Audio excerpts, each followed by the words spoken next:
We are super excited to have Chrissy Ford here today. She is an amazing kind of influencer, I guess I want to say. It's kind of a cheesy topic, or cheesy way to address it. But I feel like if for the Edmonton area, we're really lucky to have you here with us, just in the sense that it's really lovely to be able to have local people who have outstanding education and have really pushed dentistry forward in our area, which is awesome. So Chrissy is you're welcome, a registered dental hygienist, practice manager, lecturer, and founder of Advanced Hygiene Solutions and co-founder of Advanced Hygiene Consulting. The development of our successful dental hygiene CE and coaching program draws from 20 years experience in the dental field as a licensed hygienist, university clinic instructor, treatment coordinator, and practice manager. Chrissy is committed to empowering dental hygienists to create strong, patient-centered, and profitable hygiene programs. She still enjoys working in private practice, but also has a passion for educating others. She enjoys hands-on mentoring and coaching dental teams on how to integrate advanced periodontal programs into their practice. Chrissy is a member of the CRDHA, the CDHA, and currently serves on the Competence Committee with the College of Registered Dental Hygienists of Alberta. So we're so happy to have you here, Chrissy. We kind of wanted to preface this a little bit, and I'll just kind of open it up to Chrissy here. But I think the idea today is to kind of go over hygiene programs, kind of where we're having some issues, what things to do, and kind of how to manage them from like an office manager perspective, and kind of pick away at some of the things that that we kind of all struggle with, because I feel like it's all the same. And I've worked in enough clinics now to get that same, it's the same few things that we have to work on in a hygiene program. And most of all, it's how to constructively deal with the hygienists and what's going on and what their daily lives are, and to get a better understanding of the clinical side of things. Because I feel like if you're not a clinical, and Chrissy and I talked about this before, if you're not clinical, you might struggle with the clinical side. And if you're clinical, you might struggle with the admin side. And it's generally one way or the other. So this kind of is, and if you struggle with both, this is great. You're going to learn a ton, but it's going to be awesome. And I'm super happy to have you here, Chrissy. Did you want me to, I'm just going to give you the hosting stuff so that you can take it as you need to, and I'll let you kind of walk through things. And I feel like it's an open discussion tonight. So raise your hand and we will kind of stop and have conversations throughout. And Chrissy wants a lot of dialogue. So if you have questions, now is the time to ask. And throughout the meeting, as well as we will have a short question and answer period at the end, just to make sure that everyone's getting what they need to out of this. So the more questions you have, the better. Thank you. Thank you for inviting me. I was saying to Teresa that I'm actually really excited to be here with you and your group. It's actually the first time that I'm not speaking to a clinical group. I mean, normally I speak to dentists and hygienists. I guess I've held a treatment coordinator course, which was some admin. But yeah, this is my other passion, the other side. I'm a little bit of an anomaly. I'm a clinician at heart. I love clinical. It's my passion to empower hygienists to be better clinically and get better clinical outcomes for patients. But I'm equally passionate about the business side of dentistry. I love it. And I'm passionate about every aspect of it, you know, looking at the numbers, the benchmarks. How can we use that in collaboration with good patient care? To really promote and empower the entire clinic, right? So I definitely want tonight to be focused and zone in on where you guys want it to take. I do have a small PowerPoint that we're going to run through some of the benchmarks. What are the things from an office manager perspective that you can be looking at to kind of determine where is my hygiene department at, because sometimes we actually have no idea. You're not really even sure what you should be looking at. I mean, you know, you do a Google search and it tells you like two things. And I'm going to give you really the background knowledge of what those numbers mean. What I always tell people is numbers paint a picture. And whenever I work with a clinic and we work with clinicians, I think the biggest thing with my company and why we're able to go forward and get these clinicians on our side to actually be excited about the benchmarks and the numbers, because I'm sure as you've all experienced at some point or another, hygienists usually don't care about numbers. They only care about patient care. And the moment that you bring up a number, they're like, whoa, like I'm here for patient care. You know, you're not pushing numbers and money on me. That's not what I'm here to do. But I'm here to teach you on how, whenever we look at patient care and we put that first, the numbers will always follow after. So, but aside from the topic that I'm going to talk about, ask any question. I mean, now is your time. It's not very often that you get both sides. You get someone that runs a successful practice. We're about to open a second practice, and I'm still a clinician. So I really have worn, you know, both shoes, both sides of the table. And I really can appreciate and help both sides come into the middle, and because it is difficult. If you're not a clinician, you don't truly know. You only see what you think you see, and there's a whole side to clinicians and what's going on in the hygiene departments right now. And I will touch on that a little bit. I actually just held a session for burnout. There's a lot of burnout happening. I mean, in general with everyone, but clinicians are feeling it, and there's a lot of clinicians leaving the field, especially since COVID, and a lot of that plays a role, or what plays a role in that is the way that we have formed our hygiene program, the way that we think we should be running it, and the way that we think our patients should be treated. And there's such a different way and a better way. And yeah, I'm here to kind of share some of that with you. So I will share my screen. Yeah, go ahead. I just have one quick question, and just on the burnout, because I see it as well, Yeah. not just with clinicians, but like you said, everyone across dentistry. I feel like people are kind of getting to the end of their ropes here right before summer holidays. Yeah. And I'm just curious if you're seeing like the people that are leaving the hygiene programs or the clinical side, are they ones that were already near retirement, or are they the ones that are like mid-retire, like mid-career or early career? Like what are you seeing as far as when they're exiting, like what stage of their careers are they at? So, I mean, I work with both Canadians and in the US, and it's actually two different things happening. So in Canada during COVID, I think a lot of clinicians that were nearing retirement decided just not to come back. Yeah. Or if they came back very minimally, right? If they were working 3 or 4 days a week, now they're like, I'm working 1. But a lot just decided, you know what, it's now my time. Whether it was that, you know, COVID just put perspective and was like, I don't need to work anymore. I'm going to go and enjoy life. I've enjoyed my, you know, 3 or 6 months off, whatever it was. I'm not really sure exactly what stemmed, or if they were fearful to come back to a totally different world, right? Usually, if you're newer and you're a newer grad and you're younger, you can be more adapt to change, whereas those older clinicians, it's like they've been doing the same thing for 30 years and they don't want change, and so they've just decided to leave. In the States, so it's actually a totally different ballgame. They are in need of hygienists, and a lot of even mid-range career hygienists have left. Part of the difference is hygiene's a lot different there, and they make quite a bit less money. And so a lot of clinicians have left to just completely out of the operatory, right? Maybe they're getting into sales, and not even to do with dentistry. They're like picking up real estate, or they're like, there's a shortage of hygienists across the US right now. And it's scary because what's happening is either dentists are scaling now, or they don't have a hygienist, or, I mean, in the US, I actually- That is terrifying. It is, yeah. It's terrifying. But even here, I mean, there is a slight shortage here, and there's some clinics that tend to have a lot of turnover that they're just not finding anyone, right? Hygienists are being pickier.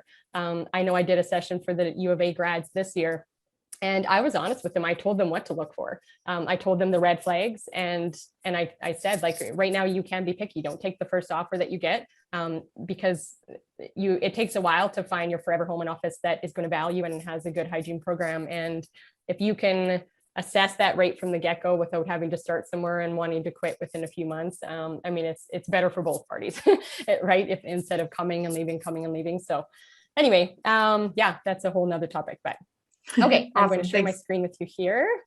Mm-hmm. And can you see that okay, Teresa? Yeah, you're seeing like my PowerPoint, not my note part, right?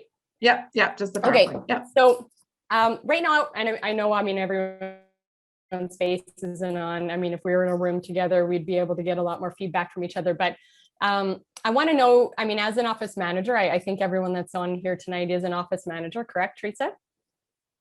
the majority of the people that you know? I think most people are. Yeah. Yeah. Yeah. Okay. So, I mean, I want you to think about, do you know where your hygiene program is at? And there's many different ways to look at that. Number one, is it full? Or are you able to schedule it? Is your production numbers where you think it should be? But I want tonight to go into a little bit more detail on looking at, do we know where your hygiene program is at in terms of clinical? Because everything that I'm going to talk about tonight, and honestly, everything that my entire program and what I do when I do consulting, where it stems from is, where are we clinically? Where's your hygiene department clinically? Because if we fix that and we know where that's at, all the rest comes naturally, and you don't have to worry about the numbers. It just flows and it comes, and it's a lovely transition. So where is your hygiene program at? Are you growing? Are you consistently, gaining? I mean, really, when you look at the growth of a hygiene program, kind of the benchmark number is, are you gaining hygiene days per every 6 months or a year? They say that you should be gaining 1 hygiene day every 6 months to 12 months. So if you've been stagnant and you've been holding the same amount of hygiene days for the last 2 or 3 years and you haven't grown at all, we know that your hygiene program is not where it needs to be. What else? Is our hygiene schedule full? Is it full, but then it totally falls apart and we have holes everywhere? Do we have issues going on clinically from, within the staff? Is there animosity between departments? Are we flowing well? Is the communication there? Just in general, when you look at the entire program, is it something that you're happy with, or where are the kind of pain points in your hygiene program that we can kind of zone in tonight? So I want you to just write in the chat a few of the kind of main issues that you would love to kind of touch on tonight after we're done this initial part, looking at numbers and benchmarks. But there's so much that can be talked about, and I mean, we would need a full entire day to really get in the nitty-gritty of everything. But I would love if you have something that is really on your mind, put that in the chat, and Teresa can make sure to bring that up at some point. If you have any questions as we go, just put it in the questions for Teresa, and Teresa, feel free to interrupt me at any point. I totally don't mind. I prefer that instead of staring at my computer screen for an hour. So the biggest thing that I want to say, and I think we can all attest and agree to this, that your hygiene department is critical for the success of your hygiene or of your dental practice. It's fundamental for your patient care and for their health. It's the foundation financially of your dental office as well. So I'm just going to give you a little bit of background about my own practice. Nothing specific, but just in terms of when we have a successful hygiene program that is in place and it's being managed, and all of the hygienists that we bring on board are all calibrated to the same level, and everyone that I bring on my team has to have the same amount of empowerment and enthusiasm for hygiene. You don't just work at my clinic to make a paycheck. That is definitely not how you grow a hygiene department. So if you can think about, you have a few of those kinds of staff members, those kind are going to be tough to bring around to a big picture. They are the kind that really don't want to be involved in any kind of change forward, bringing in something that we know, a technology for better patient care, and they're really resistant to it. The kind that just, they don't like to do CE, they don't want to be involved in, group sessions or team building events, those kinds of, and really out of my 15 years of being at my clinic, I'm so lucky. We've built such a great team. I mean, the majority of my team members have been with us for more than 10 years. And I mean, in dentistry, it's something to be said, because, sometimes clinicians only last for 10 or 15 years. So, building that from scratch and making that a foundation for you and really priority is kind of step number one, bringing in the right team members. But so we started as 1 hygienist and 1 doctor 15 years ago. It was a brand new clinic, and where we are now, 15 years later, we are now 10 hygienists and 4 doctors. We outgrew our space. We have now 3 times. So within the first 8 years, the first 5 years, we grew out of our space and we doubled our space into next door. Within a few more years of that, we grew out of our space again and we built a new clinic. And we've only been in that clinic for 5 years. And I was telling Teresa, we've actually outgrown that space about a year before COVID hit. So only about, 4 years in, or maybe even 3.5, we already outgrew our expanded new space. So our only option now is to build a second clinic. We're not going to keep building, just one clinic. We're now joining a second. And so in total, I'm going to have 10 hygienists running. When you look at the benchmarks of, again, what's your goal? Obviously, we want good patient care. We want your patients to be well taken care of. We want your clinicians and staff members to be happy and to love where they work, to be empowered about that what they're doing is important, that it's not just a scaling and prophy mill. At the end of the day, though, I mean, it is a business, right? And I love to see a successful business. I love to see that when we treat our patients properly, it goes into being successful on the other end, which is financial. I want everyone to kind of think about, do you have a goal for your clinic on, per year, what is your hygiene department bringing in? We're going to talk a little bit about the gross production of your entire office. What is your hygiene department bringing in from that production? And also just the number. I see sometimes where people talk about the $1 million hygiene department. Could you get to $1 million hygiene department? And for a lot of people, that is like, I couldn't even imagine getting to $1 million hygiene department. I'm on the way to making over 2 million in my hygiene department. And it's so simple. It's honestly, there's such just a very simple systematic way, starting from A and working your way to Z. And it's empowering, and it's so easy and so much better than the system that the majority of us are doing. That when I get people to switch over and they get there, I mean, everyone's just like, where were you, 20 years ago or 10 years ago? And it's just all but smiles and happy patients and happy doctors. So I'm going to teach you a little bit. I'm not going to give away too much, because then you wouldn't ever need me for any work or consulting. This is what I do for one of my businesses. I have 2 businesses. I have a continuing education company. I do hands-on courses, webinars throughout Canada and into the US. But I also go into clinics with Louisa, my partner, with my consulting company, Advanced Hygiene Consulting. And this is what we do. We come in and we assess clinics. We determine where are they at clinically, because sometimes there isn't another person on the other side. Yes, you can look at the numbers, but once you have that number, what is the reason? So if you're not where you need to be, there's multiple reasons for a clinician to not be where they need to be. Sometimes it's that the lack of time, the lack of knowledge. Sometimes there's so many different reasons. So we come in and we actually assess from the reverse side. We do the chart audit. We determine clinically what's happening and what do we need to change to get them to our goal so that we can get that financial goal. All right. So most dental practices don't have as strong of a hygiene department as they think. And how do we know? I mean, other than looking at, a benchmark number of, the gross production, which we'll talk about in a minute, how much your hygiene department should be making compared to the rest of your clinic.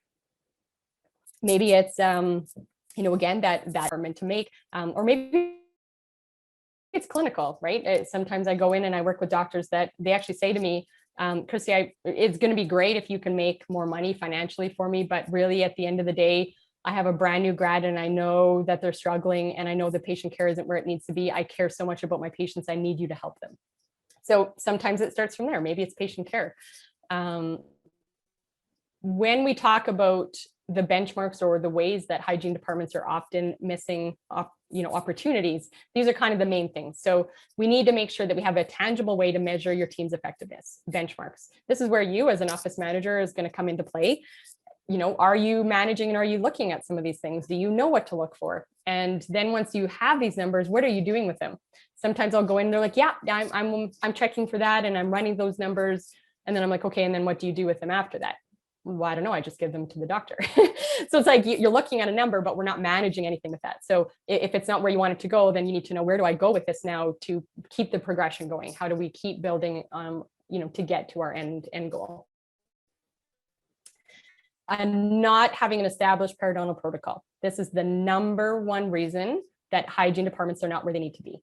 And this is a hard one from an office manager perspective, because clinically, you're not where you could be clinically to understand and to know, are they doing what they should do? And I'm just going to be brutally honest right now to you here today. the majority of hygienists are not doing what they need to do. It's plain and simple. We graduate, we're all taught the same thing, and somehow, some way, people get out into the real world. It's usually time related, that we're not giving them enough time to establish and to do all the things that we're taught to do in school. So they just start throwing things to the wayside.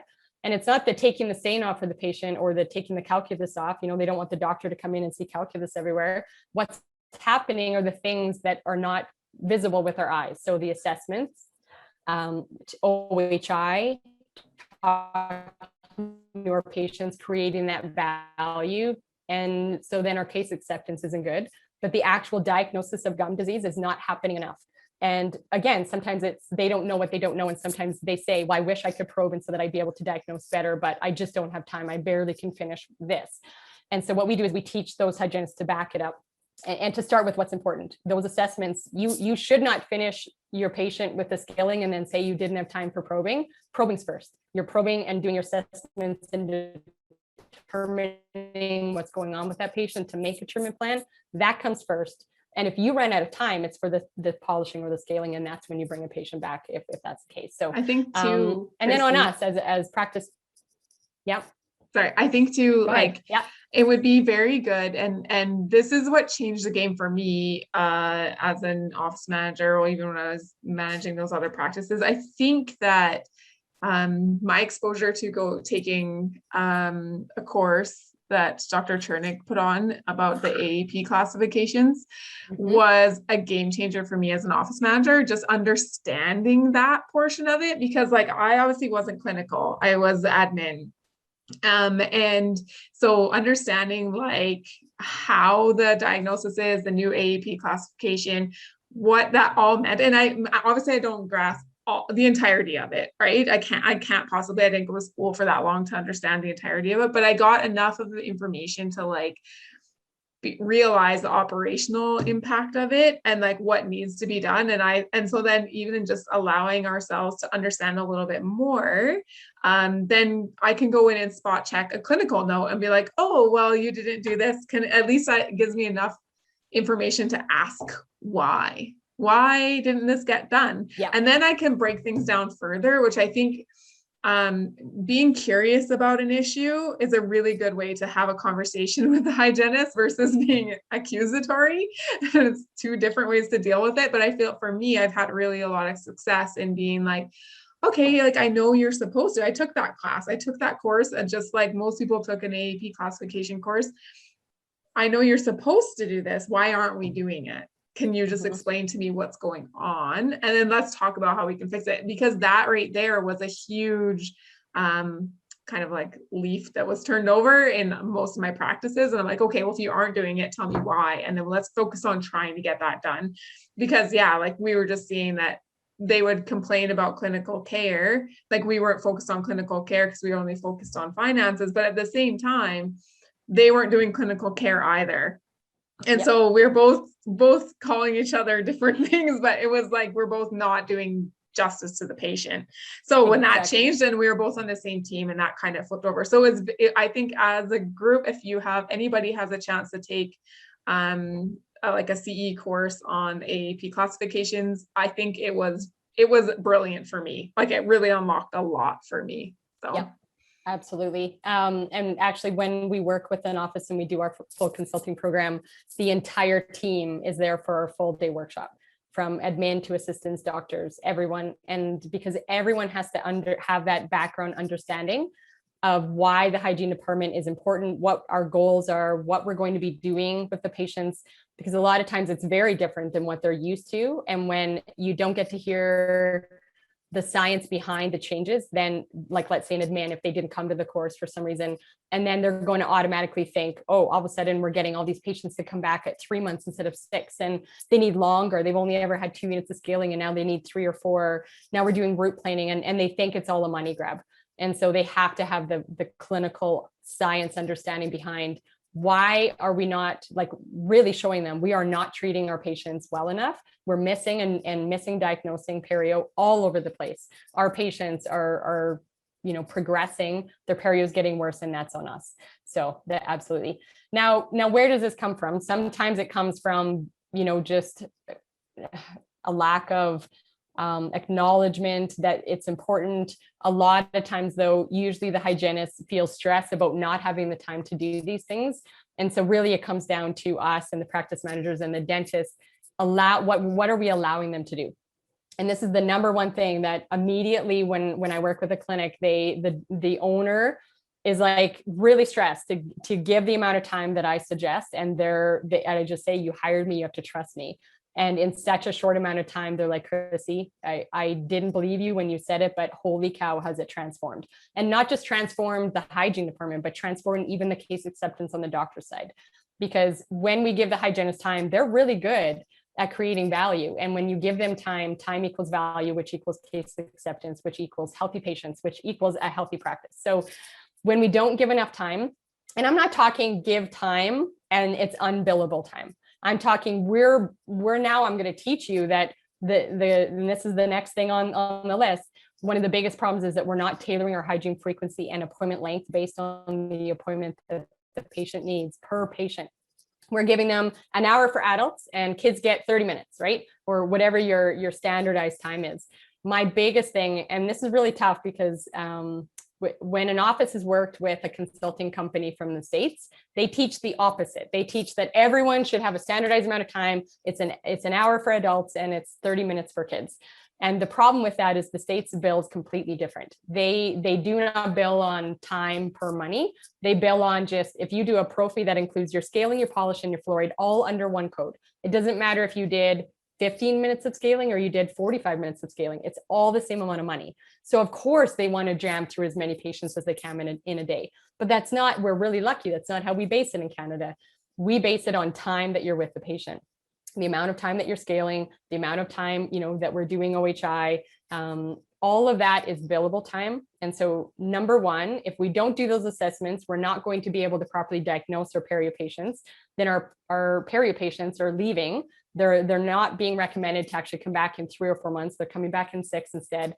And their disease is progressing under our watch. So that's number one of why your hygiene department isn't growing. And number two, we're just really not doing well with case acceptance. With that minimal amount of time, they don't even have a minute extra to really create that value. They don't have time to take intro photos. They don't have time to talk about, that big broken down amalgam filling for the doctor to set the stage for them. And it is just amazing when you give and you set the stage to have the proper amount of time, how successful they are on case acceptance and getting. And again, so many people are like, our demographic, they wouldn't come every 3 to 4 months, Chrissy. They're used to every 6 or 9 months or 12 months. And I'm like, that's literally what every office says to me. And I just laugh. I'm like, yeah, your demographic. I mean, I work with them all and all of you say the exact same thing. I promise you, it's not your demographic. It's you not creating the value. And that stems from number one, not giving your clinicians enough time. Do you find too, what I've run into a lot of times, and I'm sure this is the case for multiple clinics, is, they say my demographic, but then I throw back saying, okay, well, if it's the demographic, how come in this, I worked in the main income was a First Nations area.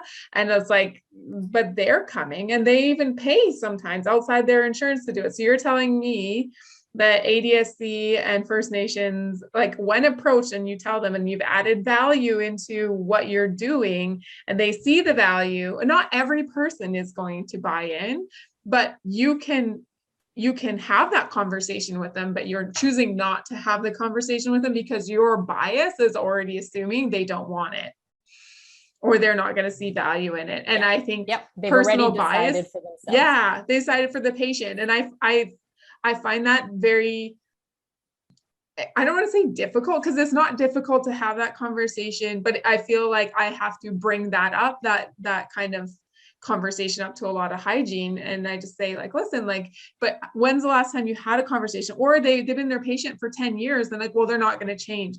Well, when's the last time you asked them? Because their life circumstance might have changed 3 or 4 times between that point and now, right? And I'm like, but if you're not asking them, I'm not saying you have to ask them every time, but like at your annual, maybe you should revisit that. Oh, are we still where we're at? Or you know what, this is getting worse. This is what's going on. These are the periodontal issues that I'm seeing, and we're not getting better.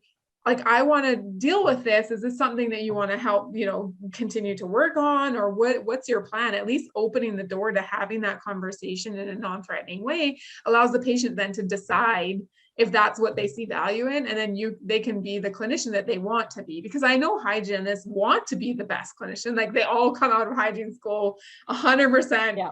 Books, like, this is the pattern, this is what we do, and they want to be that person. And I wholeheartedly agree that they should be as clinically sound as possible, but like, the conversation skills that are coming out of hygiene school don't meet the standard of like real life conversations. And so yeah, I do see that a lot. And I'm just curious as to if that was happening in some of your consulting clinics, or if that happens in your own, or like, how do we have those conversations with our hygienists as we kind of bridge those topics? Yeah. Part of it is, I mean, again, when we work with a clinic, we actually work clinically hands-on with the hygiene department. And sometimes they just need to see the proof, right? So, and again, sometimes clinicians, they have already made up that mind. They're like, no, my patients, they're going to be mad if I tell them they have to come in 3 months. And this is what I say, like, it actually starts, number one, it starts with also empowering your hygienist to truly believe that your patient needs this. They need you to convince them, right? If you don't create that value, then that's on you, that you didn't create the value well enough for them to make the decision to do it, right? So I really, and I'm all about, do not minimize. If we minimize to our patients, we are not communicating the problem at hand. So, I mean, maybe sometimes I almost go the other way, but I literally, like, everyone's like, I don't know how you do it, Chrissy. Like, you can sell ice to Eskimos. I mean, if there's a patient that is not doing what we want them to do, it's like, put them with Chrissy. But it's because I'm so passionate. And I've had patients tell me, like, wow, you're really passionate about this. Like, I can see, like, you are like, you need to do this. I believe you. and that's where it needs to come from. If you're just like nonchalant, you should come in 3 months, but like, I know that you haven't, you come across that way, and who's going to believe that, right? So it actually starts with your own clinicians believing. And one of the big things that I really, really, really am passionate about, and I teach a lot, is the oral systemic connection. Because when we bring that into an office and we teach our clinicians how much more we do than just creating healthy smiles and cleaning up the mouth, it's overwhelming, and it really empowers your team to know that this is important. It's not just saving teeth, it's saving lives. And I give real life examples of that. So that's another big thing is, I mean, educate and bring in things like that, that's oral systemic connection. But when they get to see it, so I'll give you an example of an office we just worked with, a relatively new grad. She'd been out for maybe 2 years, very meek, and was like, and she admitted, I'm scared that they'll be mad at me if I tell them that they need, like, they already say, like, oh, even moving them from 9 months to 6 months would be better. But I said, well, that's like, you're compromising for them and not letting them decide. You need to tell them what the ideal treatment is. The ideal treatment for this patient is every 3 months because they have active periodontal disease. So don't negotiate and tell them 6 because you think they'll be mad at 3 because they come at 9. And I was like, that's like you going to the doctor finding out that you have stage 3 cancer, and then him thinking in his mind to himself, she told me she's got some money issues, and I know that this medication isn't going to be covered. I'm not going to tell her about this one medication that's going to be really helpful. I'm only going to tell her 1 out of the 2 medications. And I know it'll help some, it won't help all of it, but I'm just going to tell her that, right? So you got to look at it from a medical standpoint and put examples like that. And they really get it. So I'm like, if a doctor didn't disclose everything to you to allow you to make that own decision for yourself and your health, wouldn't you be upset? Right? That's up to me to decide how I'm going to figure out how to pay for it and if I want to do it. That's not up to you as the clinician. So your job only is to assess, diagnose, tell them what you see, create the value well, communicate it properly, and then you leave it in their court. And that's up to them, right? What they're going to do with it, whatever they do with it. If we've done our job well, the majority of them will say yes. There's always going to be some that say no. But yeah, it is definitely an issue. All right. So number 1, production is never the goal. It is the result of doing the right thing for the patient. So this is where it needs to start. And I'm going to be honest with you. A lot of times, again, if someone has a consultant coming in, or even the office manager, they take some courses, maybe even something like tonight, and you go back all gung ho, If we approach it like, hey, I'm going to start watching these numbers, and you sit down and you're just talking numbers with them, it's going to go nowhere. They have to understand where the numbers come from. So I don't care about numbers and money. What I say is what numbers tell me is how we're treating our patients clinically. That's what these numbers are telling me. If your billing per hour is really, really low, then what that tells me is you're not valuing your time. You're not valuing what we do as hygienists to bill for that time. And guess what happens then? Then we don't thrive as a clinic, and then you don't get your new instruments, or we don't get to bring in new technology, right? And so I really talk a lot about, if we can get our clinic where we want to get to, it's not all going to go in the doctor's pocket. That is going to come back to you tenfold as well. That's how we're going to pay for new technology. All of that stuff doesn't grow on trees. It has to come from somewhere. So if we can be a contributor to our patients' health, it will always contribute to the financial success of the practice. So we want a calibrated team. This is important. You can't have 3 or 4 hygienists and 2 are great and are doing good work and assessing and doing, good periodontal care. And the other 2 are what I talked about before. They're just there for a paycheck. You need to make sure that your team has meetings and they're calibrated, and sometimes your team will come to you and say like, hey, your new hire Sally here, like, she's not on board. She's not probing. She's not talking, any home care advice with patients. She's just having them in and out.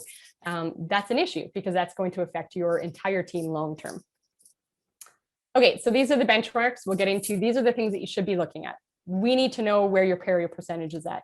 Your peri percentage is your #1 indicator of how your hygiene department is doing, and it's going to be your #1 indicator of how it's progressing and where you want it to go. Once you get that where you want it to be, your hygiene department is going to flourish. Your hygiene department production ratio compared to the gross office production. So and I'm going to talk specifics of where these numbers should be when I'm done here. Hygiene codes, are we just scaling, or are we separating your root planing? Are we incorporating probes in there? Are we doing things, adjunctive therapy like desensitizing, that are good for our patients, good for the practice? Where's our fluoride case acceptance at? All of that. Are we doing caries management and caries risk properly? Again, all of that stems, yes, it's from the doctor's side, but it stems from the hygiene department. Are we talking about our patients on caries risk and then passing that off to the doctor? Our hygiene daily and hourly production. I'm going to talk about how you need to look at those differently and what they mean, and your pre-booking percentage. These are the top things that you need to be looking at with your hygiene department. So this is a very important one. This is the biggest understanding of where's your hygiene department currently at. And there's no easy way for you as an office manager right now to determine where your department is at in terms of periodontal care. Going forward, though, I'm going to give you something that you can do. And again, normally I only give this if I'm doing consulting with someone, but you're going to get it for free. You need to start tracking your perio percentage. So what you want to know is your patient, adult patient, so you don't include kids in this, is your adult patient coming back at a 3-month interval, a 4-month interval, or a 6-month interval? And nothing should be over 6, really. So if they're 3 and 4 months, that's considered a periodontal patient. They're either in active treatment 3 months. If they're maintenance, they're going to be 4. And if they're 6 months, they're a stable, healthy patient. So studies and stats tell us that 75%, up to 75% of all adults have some form of periodontal disease. So when I go into a clinic, I'm going to let you know what I usually find. 25%. That is the average that I find when I look through charts. So the way that I do it is I reverse chart audit, and then I go through and I actually assess, and I do hundreds of these. We assess what this patient should have been from the probes and the radiographs, and what did they recommend? How are they treating them? And who should have been perio and who shouldn't have been. And when we do this, we find that the practice is seeing about 25% is acknowledging that 25% of their adults have perio, and they're treating them as such.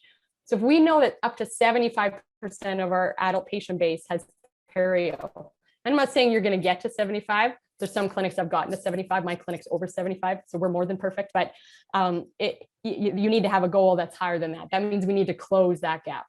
And so my goal for most clinics is to get them to 60. Get them to 60%. So from 25 to 30% to 60%. So the only way to manage this is you have to create a code. You have to create a no charge code within your system that they're going to set complete with the rest of their codes. And then that's going to allow you to track at the end of the month how many perio patients they saw. So if they saw 100 patients, adult patients, and 20 of them were 3 months, and 20 of them were 4 months, and 60 of them were your 6 month, then you're going to take your total and you're going to take your total of your 3-4 month added together. And that's going to give you your perio percentage.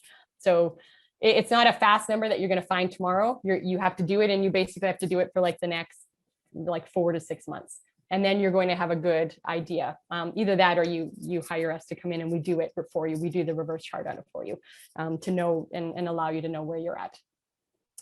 Okay, so your gross office production compared to your hygiene production, a successful hygiene program should generate over 30% of practice revenue. Now, again, maybe put in the chat kind of if you are managing this, let me know currently of the people that are on the session, where are you at? Where's your hygiene department at right now? If you don't know, that's fine. And if you do know though, where are you at? So most offices that we go into are having difficulty even reaching 30. They're like between like 27 to 30%.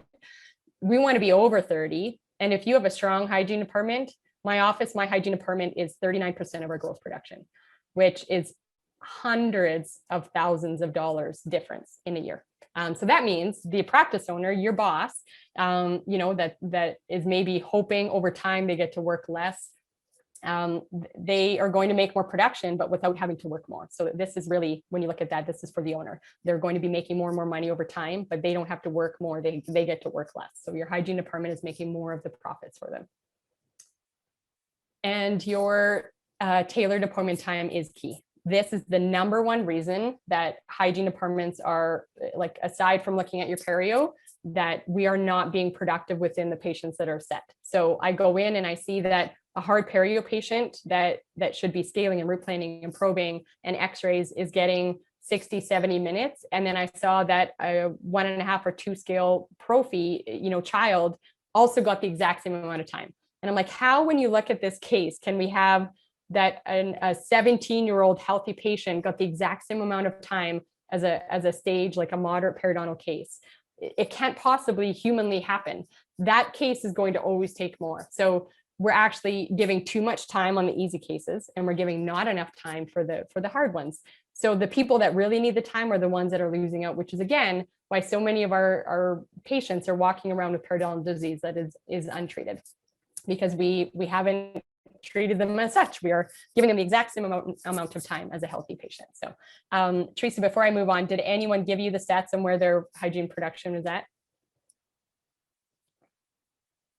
Oh, you're on mute, I think. Thanks. I muted so you can't hear my kids running around. Nothing came through, but I can tell you right now, I think 2 of the clinics that I'm working with are at the 23 to 25%.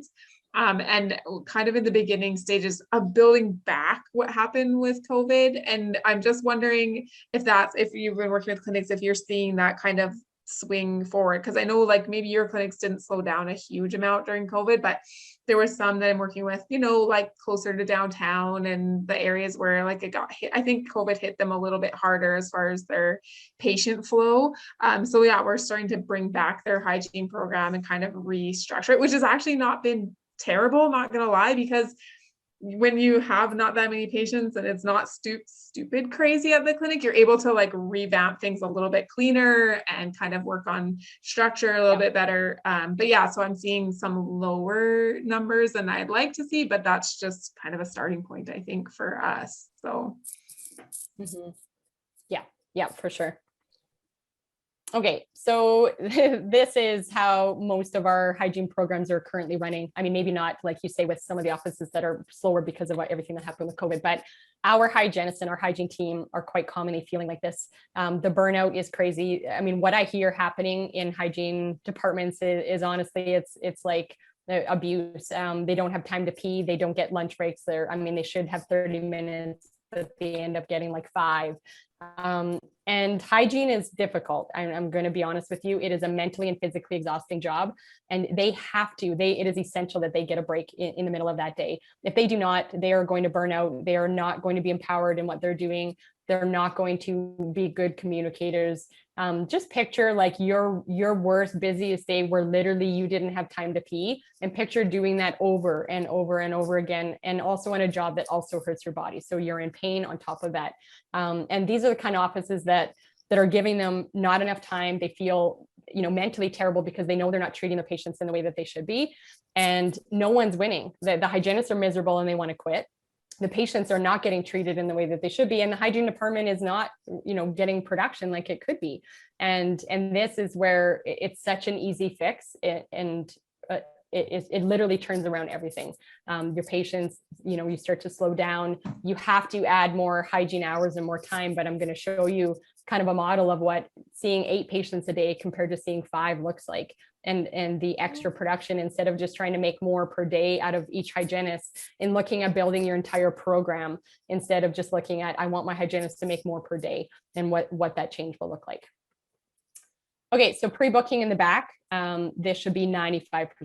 If you're not pre-booking and your admin team is spending hours and hours and hours trying to get those patients back in the door and back on the phone, this is honestly the number one thing. There is not a patient that leaves my clinic without a hygiene appointment.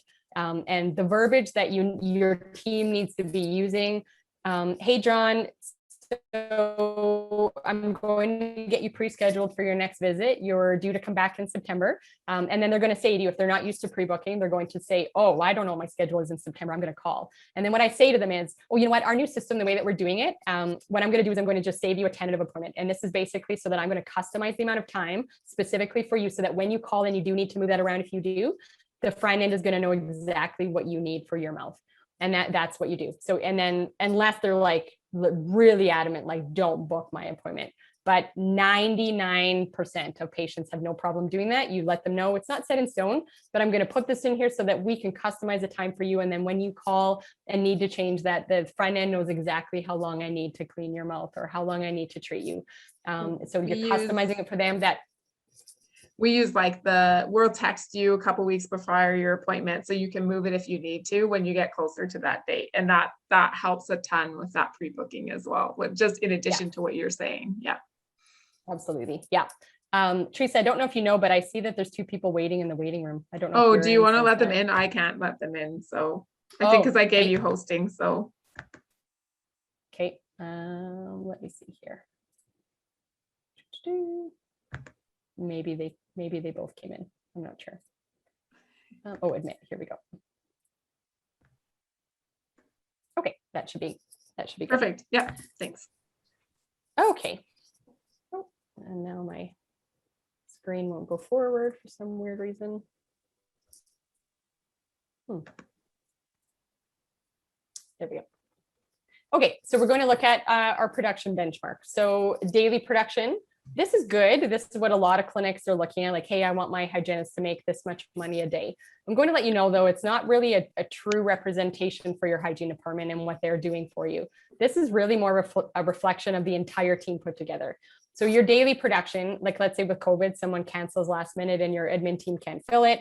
Is that the hygienist's fault? It's not. So if you're basing, a bonus system or looking at their numbers and what they're doing off of a daily production, you still want to have a daily production because, again, that reflects how the entire team is working together. What's your no-show? How many cancellations are you having? How much open time?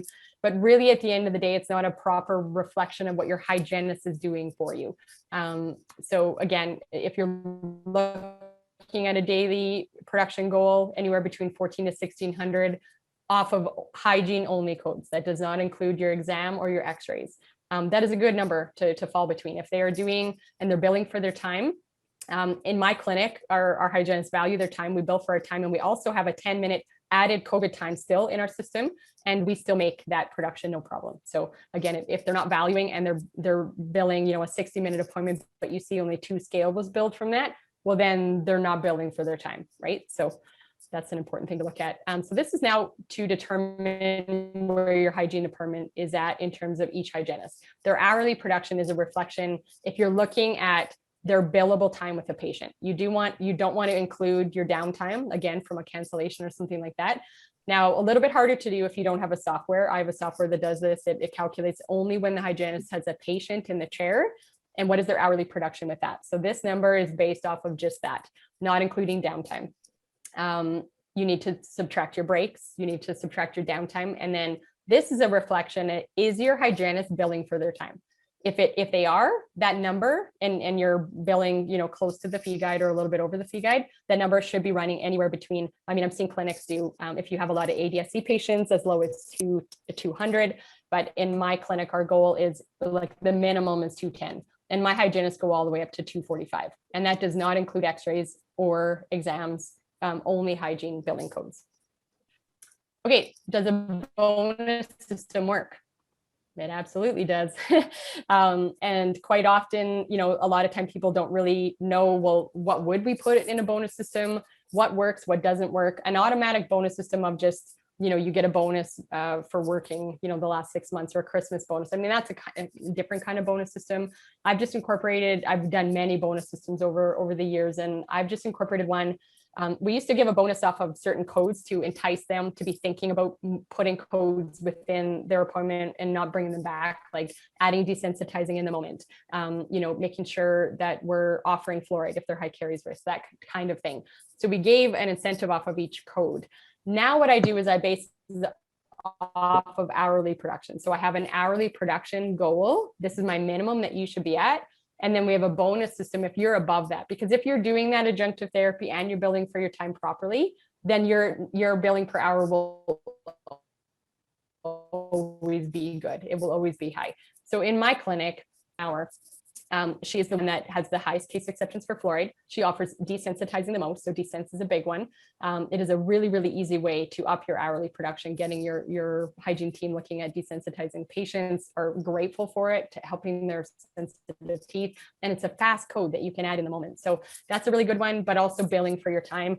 Adding new technology. We do diode laser work. So we do laser assisted periodontal therapy, a very covered and really financially good code for your hygiene department as well. So if you're doing stuff like that, again, your hourly production is going to really skyrocket.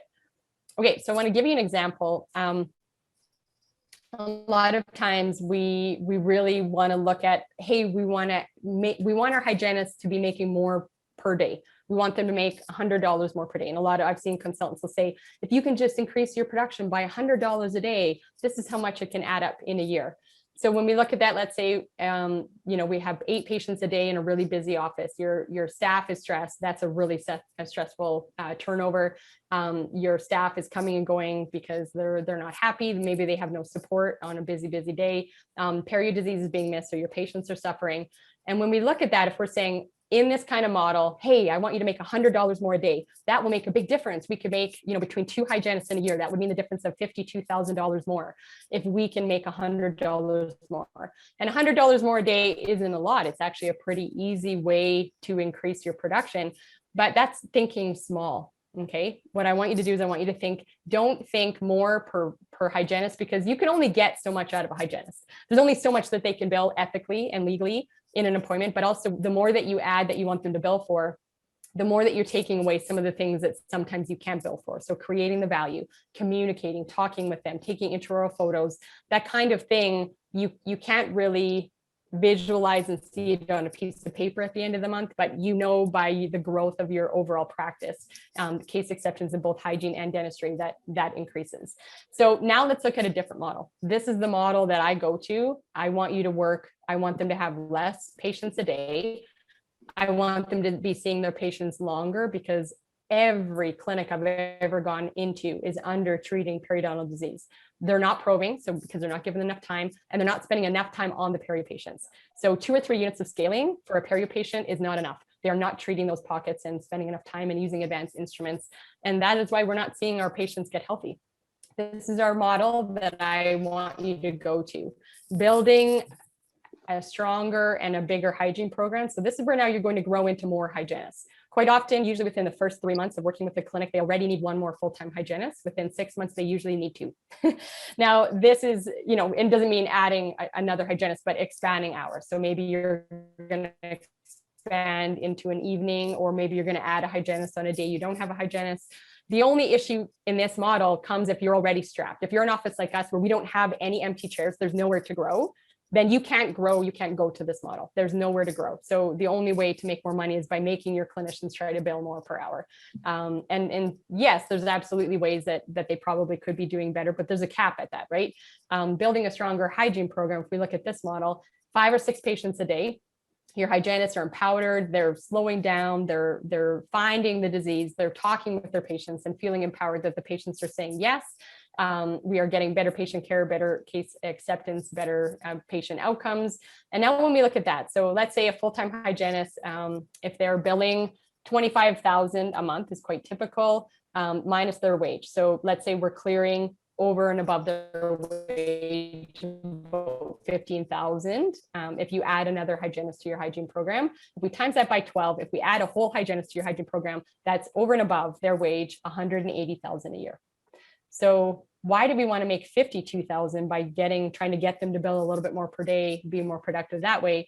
And don't get me wrong, usually they need both. We need to add hygienists and we need to increase that daily production.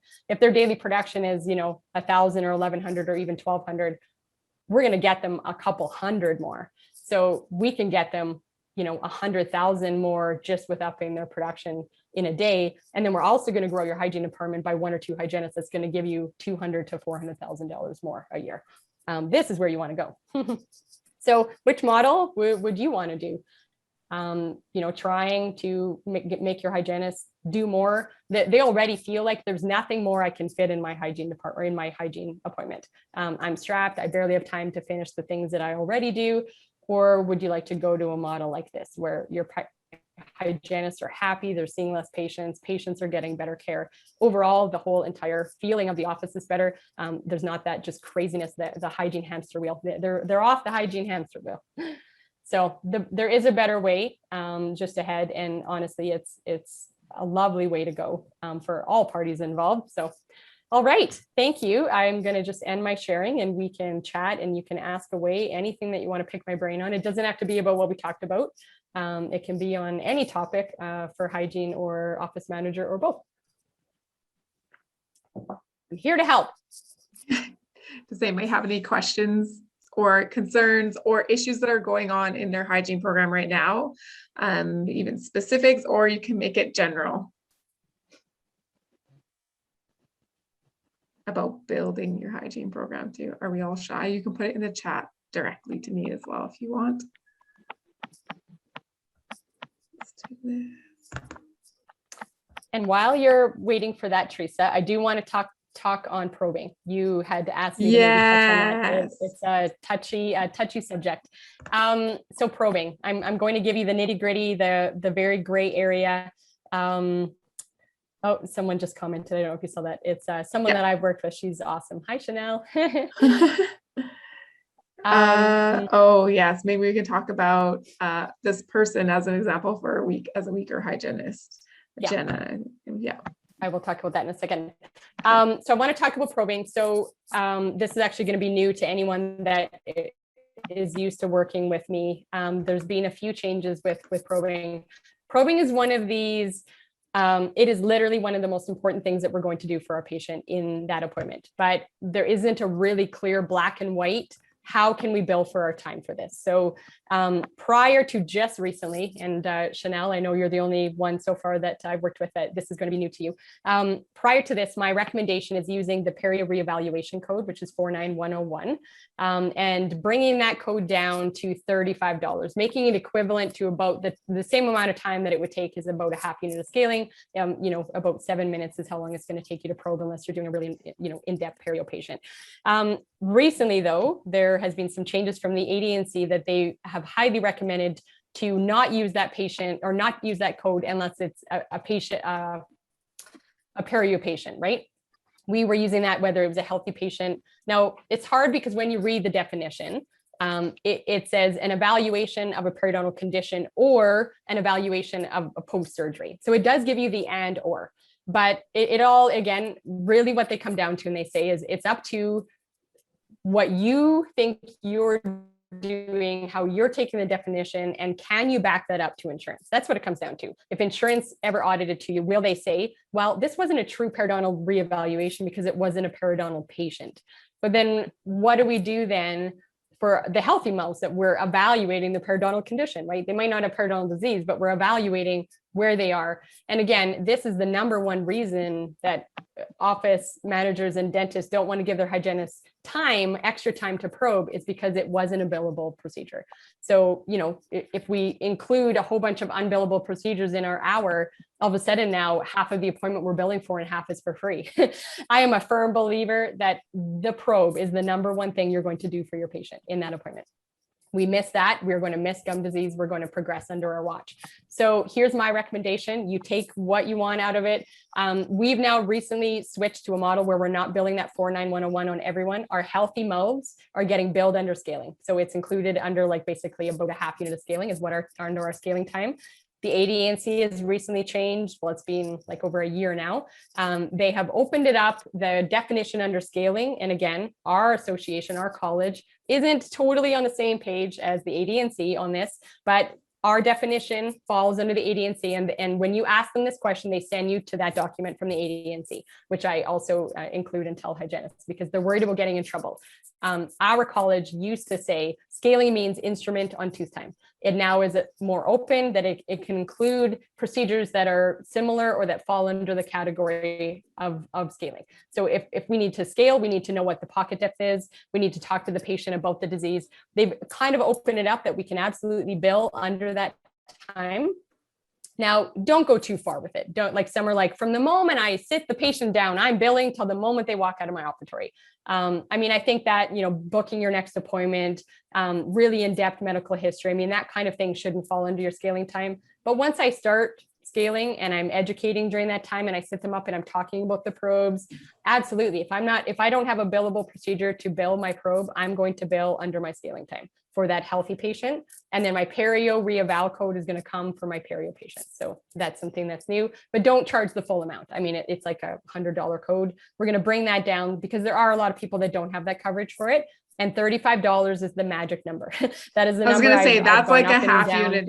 A half unit of scale is the same, right? So then that's exactly what we've been doing too in my clinics. And I've been suggesting the exact same thing is that half unit scale mark is the magic number. It's a beautiful thing to put in. You're going to add $35 to every scaling appointment that you have to do those evals on, or you're adding a half unit of scale onto your regular thing. And that right there adds your $100 a day that you're looking for just in that alone. And it's amazing how when this happens, it's kind of like the key. And I don't know, Chrissy, you could probably tell me either way, but I feel like it's the key that unlocks everything in hygiene, because if they start doing the probing, then they have a door to have the conversation.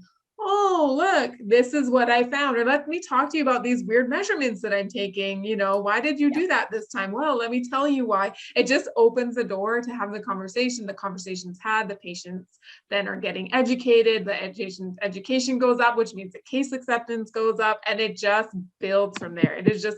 It is a wonderful thing. Okay, so I have some questions here that I want to go through because we're getting a few and I want to read through them. Sorry, my mouth. I'm sorry, I know we're over. Everything that I do, I always run out of time. I talk too much. It's all good. It's all good. This is good stuff. Okay. Okay, so we want to talk about Jenna and the weaker hygienist. Is that, you want to take a few minutes and talk about that? And then I have a few more questions I think are the same. Okay. Okay, so this example, she's obviously giving me permission to talk about her clinic. I worked with their clinic and they just have soared. They have been amazing. They are the only clinic that actually beat me 1 month in my clinic for my perio maintenance number. And I was like, oh my God, like I'm happy to get to 60 and I've seen them now soar to over 80% perio percentage. So they have done amazing things. They've added hygiene hours left and right. So again, when we're dealing with a new hygienist and someone that doesn't have the confidence, doesn't have that communication skill, they have had a really tough time getting her benchmarks where they need to be. And it's not out of education, it's not out of clinical skill. Of course, as a new grad, you're not quite as strong clinically, but it comes from the confidence of the communication part. And where that lacks, so her perio percentage number is way lower than everyone else.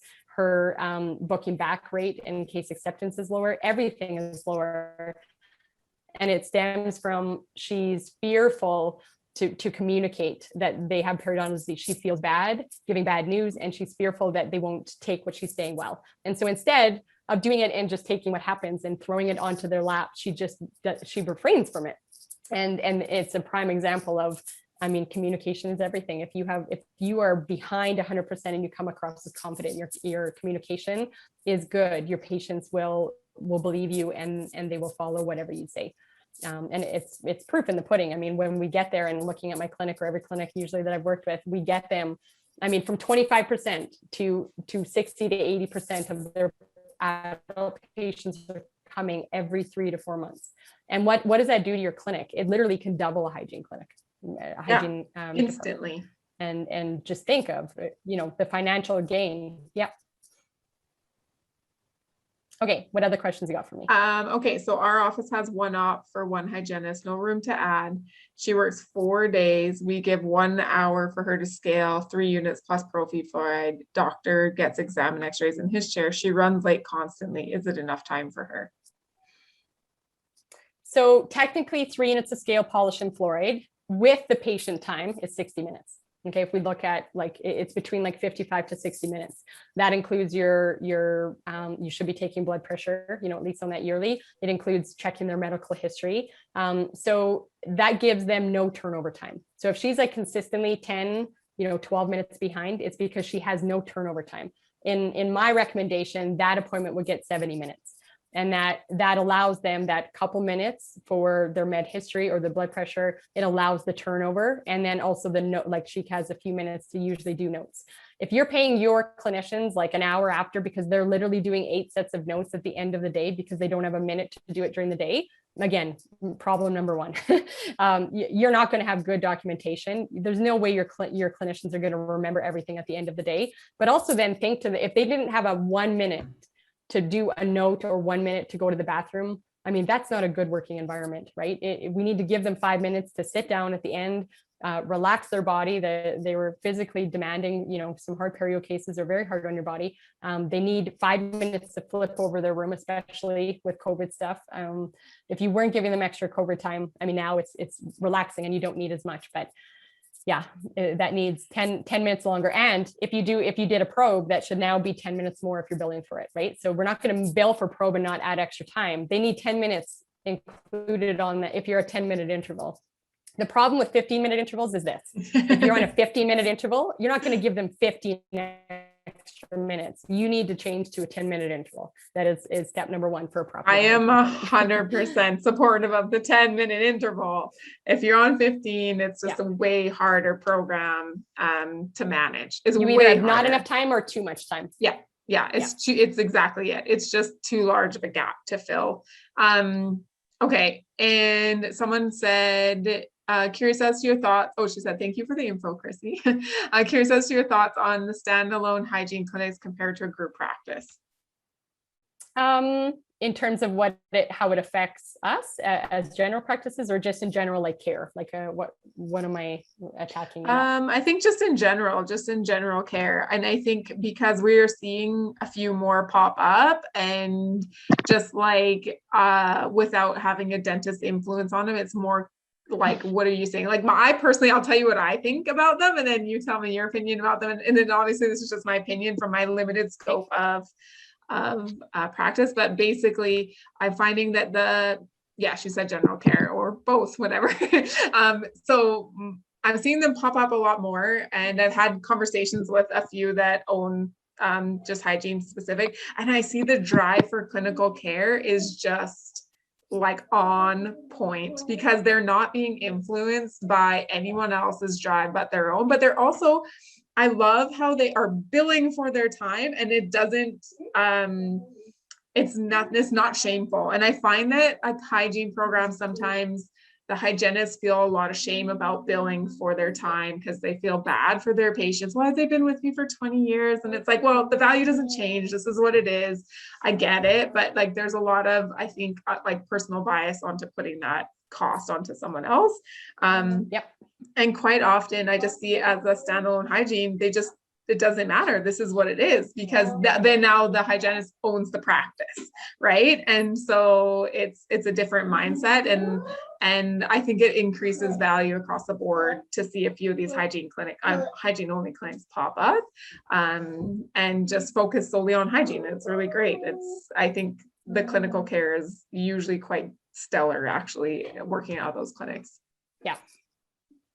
Yeah, I have a few friends just through my educational sessions that I've met that are independent practitioners, and exactly that. They are out of anyone that's willing to actually spend on technology. So I teach diode lasers in Alberta, and I also am now an EMS trainer for on the master prophylactics master. And so it's not a cheap machine, but I almost every independent practitioner that I've chatted with is either getting one or they've gotten one. And I'm like, for an independent practitioner to spend that amount of money on their own is amazing. And it's because they see the value in the technology for our patients. So yeah, I think different than a dentist buying a CT, right? Yeah. And it's like they see the value in it, and it just ups the care level. And it's they need it for diagnosis, they need it for patient care. Like it's the same thing. And I love it. I just think it's the greatest thing. That's me personally. Yeah, I think the benefit is they can still financially make the same amount of money or more, but have longer and better patient care for their patients. I'm hoping I can watch it. We're getting someone talking there. Yeah, I'm just gonna mute it here. Yeah, so I think it's a great model. Now I know, again, they're making more of their own production, so they have the flexibility of being able to extend their appointments, but still financially make the same amount of money is what they were making. But yeah, I think, I mean, if they were becoming the norm and they were everywhere, I still believe that there's always going to be a place for certain patients that just don't want that model, that they have to go to two different places. I don't think it's ever going to be enough competition that we need to worry about, being a practice owner, that, oh my God, they're going to take over and no one's going to come to us anymore. I think there's a place for it. And I think they give great care. Every clinician I've worked with, it has been great.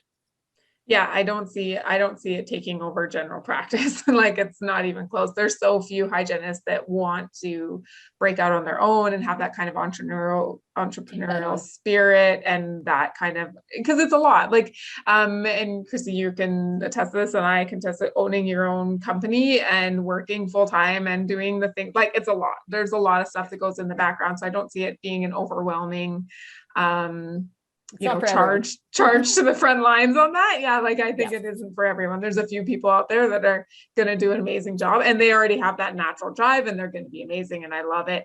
But yeah, like it's going to be a small percentage of what we see, but I'm glad to see it out there because it does provide an option for clinically driven care that way, and I'm okay with that. So it ups the standards for more people across general. Maybe it just will make everyone a little bit better, and that's what I love about even just doing this group. It just heightens it a little bit better. Everyone just gets a little bit better. Dentistry gets better. We all win. Yeah. Patients win, clinics win. Are there any more questions at all here? Because I think I addressed them all. I'm just going to revisit the chat here. Oh yeah, someone said, yeah, so only use the 49101 code for the patients we know are perio, that are already pre-existingly diagnosed as perio, and then we are going to use I typically would just use like a dummy code for perio probing, that's to track it. So we just put in like a 99991 or whatever you want to do. So I'll give you two options. I think you can either build them all under your scaling time, or you can go to the 49101 if you, and again, it depends on who you talk to at the ADNC. Some of them suggest using that code only for surgery, but if you read the definition, it doesn't say, it says and or. So they just said you have to be able to uphold it to insurance. But if you're nervous about that and that makes you nervous, I mean, build it all under scaling. I mean, it's, you're going to use up some of the scaling units, but again, you have to bill for it. You have to give your clinicians time, give them 10 minutes, and then you have to bill for it. That's the only way that you're going to build your hygiene department in getting that perio percentage where it should be. Well, and it's the only way to unlock the periodontal program that you want to build as well, because it opens the door for all those conversations.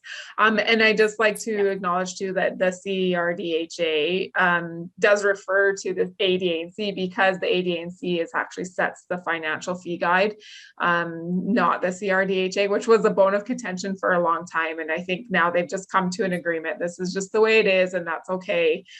So I think there's no hard feelings about it. I think it's just they both kind of like accepted this is how we're going to run the dental practice, because I think they just had to create more of a united front as so that hygiene and dental, like the dentistry side, can work a little bit closer together. And And I really love what you do, Chrissy, as far as like bringing the whole team together to kind of attack a problem, or attack kind of the hygiene program. I don't want to say attack, that's actually a really aggressive word. I would build the hygiene program, but like attack the situation to make it a better one. And it's such a great thing that you're doing with your companies that you have. And I really appreciate the time that you spent with us today and all of the wonderful information that you've provided to the people here and a few of the people that I'm going to send this recording out to afterwards that weren't able to make it. I know there's a few people that are constantly working on their hygiene program and kind of reevaluating where they're at. And this is just going to give them a leg up. And as far as dentistry in Alberta, you've done wonders in building it. So we really appreciate you and your smartness and all the things you're doing. So someone said, can you send this recording to me too? I'm going to reiterate this and rewatch it a few times. Yeah. It's going to be like an episode of Friends. But yeah, so this what I do want to say though is, go ahead. I was going to say, I mean, there's so much info to be had with looking at your hygiene department. Start with what I told you, but once you get those numbers, now you're like, it's difficult because unless you're a clinician, you're going to go in and you're going to be able to do those chart audits and figure out, okay, where is the issue? Is it case acceptance? Is it that the clinicians are not acknowledging and diagnosing? Once you start to add those probes, then are you starting to see that number creep up? Right now, it's not happening because they're not actually diagnosing because they're not probing. They have no idea. Once you start to probe, are they still seeing their perio patients at 6 months?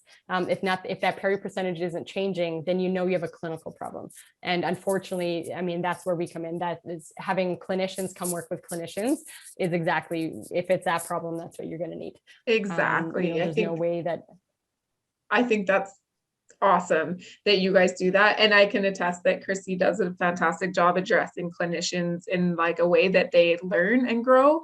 And that is leadership building, which is way easier to change the minds of clinicians and get them on board with what you're doing.